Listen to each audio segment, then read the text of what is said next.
Hello, everybody out there in YouTube land, and welcome to DC Fans United. So, it's been a crazy while, a crazy couple of days. So, there's been a lot of drama on Twitter and on YouTube, and kind of getting tired of it. So, I want to get back into the swing of things and start to just talk about comic books again. So, I've been wanting to do this review for a while. I'm just going to review issue 1 today. I often do these Convergence issues as double shots where I review both issues, but today was a really long day.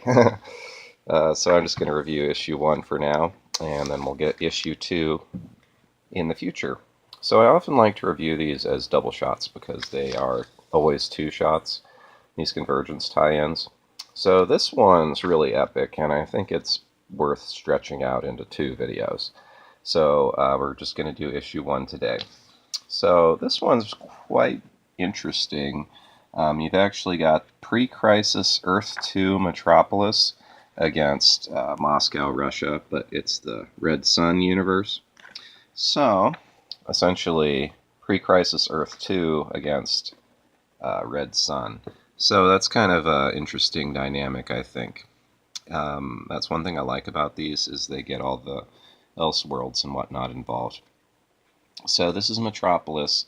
It's still pretty nice, even though they're trapped underneath the dome. So this guy comes up and he asks Superman and Lois for an autograph. It's cool because he's just like a celebrity. He's just like a famous person. Because underneath the dome, all of the superheroes lose their powers. But everyone knows who he is anyways. So it's kind of interesting. So anyways, we'll see who worked on this. You got Justin Gray as the writer. Claude St. Aubin did the art. Laverne Kindersky did the colors. Steve Wands did the lettering. Oh, and Amanda Connor did the cover, along with Paul Mounts. So Amanda Connor is, of course, really great. She does a lot of covers.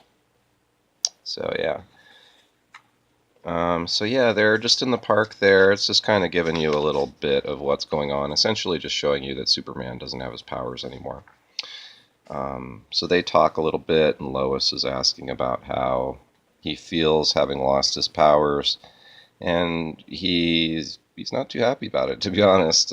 He says he and Kara, so his cousin, are feeling really different and somewhat inadequate because they're used to being able to save people.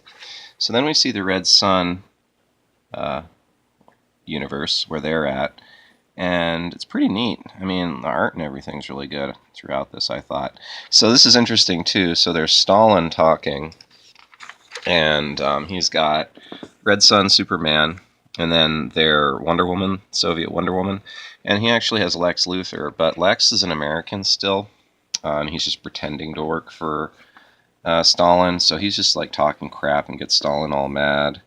And Wonder Woman, what does she say? Oh, fighting among ourselves won't solve our problems. It's pretty wise. And basically Lex can get away with it because he's so smart, and Stalin needs him to try and help them get out from under the dome. So I should have explained that at the beginning, but if you aren't aware with Convergence, it's always, in these tie-ins anyways, it's always 2 cities that have been taken from their Earths, and they're all on one Earth, and they are basically pitted against each other. So yeah, Stalin's just mad at Lex, and then the meeting ends, and Red Sun's like, that's enough, Luthor. You may respect your intellect. Oh, I may have respect for your intellect, but I will not tolerate this condescension. So he looks pretty evil. So then, we're catching up with Kara, Powergirl. She's under the dome too, with Superman, and she doesn't have her powers anymore, but still looks pretty majestic. Looks nice, right? And her husband, or I don't know if it's her husband. It's like her man though, is cooking. So yeah. You got Powergirl, you got to keep her happy. I don't blame him.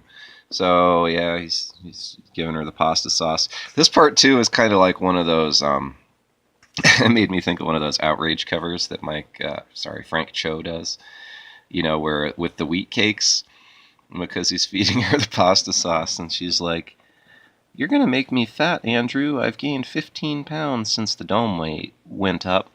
And he's like, "You look stunning, Kara. I love a woman with curves." And she's just like, "I don't have my super metabolism anymore." But I'm with Andrew on this one. So she's gonna take a shower, and he's like, "I'll go with you." And she's like, "No." She says, "I think I can manage Andrew. Besides, Cal and Lois will be here in 20 minutes, and I don't need my cousin walking in on us." Fair enough. So the art and the writing's pretty good, I thought. But yeah, she's, makes sense. She's Powergirl, and she doesn't have her powers, so she's aware of things like she's gaining weight, and let's see, her skin doesn't glow anymore, and when she gets tired, she has bags under her eyes, and she has to go to the dentist. So I thought that was kind of cool, because a lot of these tie-ins, they're all about the superheroes losing their powers, but they don't usually show the like day-to-day change. So I thought that was kind of a cool thing to include. So she's reminiscing about being Power Girl. She even says, "I'm Power Girl," or at least I was. So yeah, double page, splash page, pretty awesome. I like it. I like it a lot. So yeah, it's just more reminiscing, her fighting, her flying with Superman, fighting Solomon Grundy. It's all good stuff, good superhero comic stuff. So she's remembering when she was flying, the dome went up and she lost her powers in flight. So she falls, goes through a glass window, and splashes into a pool. So the interesting thing about that is she's all scarred up because she didn't have her powers. So she went through the window, glass cut her up. So, it's interesting the way they include stuff like that. So this is funny too because it's an alternate universe. Lex Luthor's actually with a different Lois, so these two are together even though it's Lois, but he's kind of a good guy, I think. I'm pretty sure he is, actually. So they're just talking about everything that's going on and how he's going to try and figure a way out from under the dome. And then there's this cool part here where they go and check out one of the things he's been working on. Turns out he has an invisible jet. Get it? The invisible jet, like from Wonder Woman. So since Wonder Woman's in this, it makes sense.